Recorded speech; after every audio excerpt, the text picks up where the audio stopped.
Yomg'irni to'xtashini sabablarini biri biz gunohlarimiz bo'ladi. Alloh taolo qilayotgan isyon bo'ladi.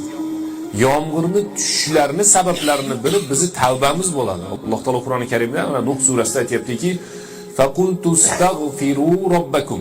Robbingiz istig'for aytinglar. Innahu kana g'affaro. Alloh taolo G'ofir, Al-G'afur, Al-G'affar. G'ofir degani, G'ofir degan sura bor. G'ofir degani gunohni kechiruvchi degani. Al-G'afur degani gunohni kechiruvchini ko'p, eng kechiruvchisi degani. G'affar degani judayam gunoh kechiruvchi degani. Uchinchi buni nimasi bor? Kuchaytirilgan bizi tilda aytganda lug'ati bor. Ba'zi asli G'ofir bo'lish kerak yoki G'afur bo'lish kerak. Alloh taolo nima deyapti? Innahu kana g'affara.